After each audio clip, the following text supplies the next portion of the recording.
Telangana assembly సమావేశాలు రేపటి నుంచి ప్రారంభం కానున్నాయి. ఎల్లుండి నుంచి మండలి జరగనుంది. సమావేశాల నేపథ్యంలో పోలీసులు భద్రతను పటిష్టం చేశారు.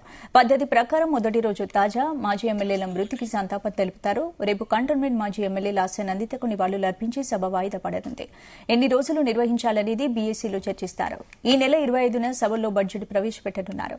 అయితే కాంగ్రెస్ ఇచ్చిన హామీలు ఏవీ కూడా అమలు చేయలేదని ఓవైపు బీఆర్ఎస్, మరోవైపు బీజేపీ ప్రభుత్వాన్ని ఇరుకున పెట్టే అవకాశాలు కనిపిస్తున్నాయి. మరిన్ని అప్డేట్స్ మా బ్యూరో చీఫ్ నరేందర్ అసెంబ్లీ దగ్గర నుంచి అందజేస్తారు.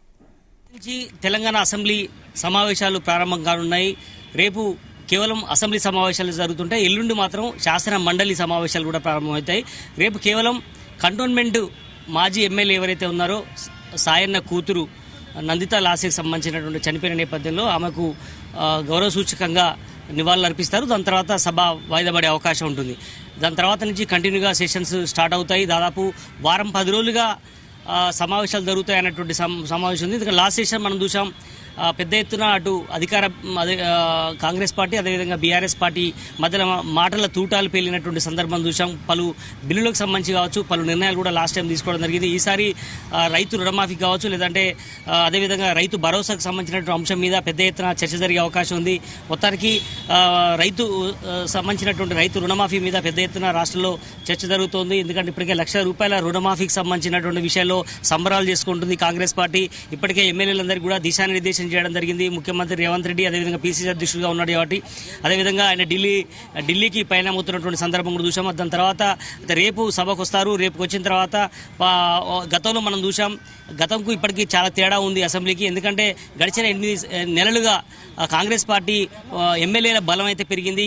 దాదాపు 10 మంది ఎమ్మెల్యేలు బీఆర్ఎస్ నుంచి వచ్చిన నేపథ్యంలో వాళ్ళు కూడా కండవలు కప్పుకొని వస్తారా ఇట్లా కూడా మనం చూడాల్సిన అవసరం ఉంది. అదే సమయంలో ఎమ్మెల్సీలు కూడా దాదాపు 6 చేరినటువంటి పరిస్థితి మనం చూసాం.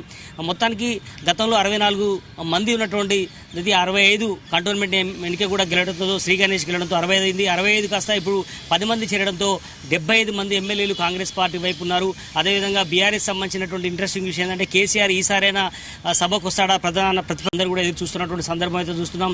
ఖచ్చితంగా రేవంత్ రెడ్డి కూడా చెప్తున్నారు, ప్రధాన ప్రతిపక్ష హోదాలో ఉన్నటువంటి కేసీఆర్ తన బాధ్యతను మర్చిపోకుండా అసెంబ్లీకి రావాలని కూడా ఇప్పటికే చెప్పిన నేపథ్యంలో ఆయన వస్తారని కూడా చూడాల్సిన అవసరం ఉంది. అదేవిధంగా పలు కీలకమైనటువంటి బిల్లులు కూడా ఆమోదం తెలిపే అవకాశం ఉంది. అదేవిధంగా ఎల్లుండి బడ్జెట్ కూడా పెట్టే అవకాశం ఉంది. దాని తర్వాత నెక్స్ట్ డే రోజు రెస్ట్ ఉంటుంది. దాని తర్వాత పూర్తి స్థాయిలో దీని మీద ప్రశ్నోత్తరాలు కావచ్చు, దీనికి వివరణ ఇచ్చే అవకాశం ఉంటుంది. బడ్జెట్ మీద ధన్యవాదాలు తెలిపే అవకాశాలు ఉంటాయి.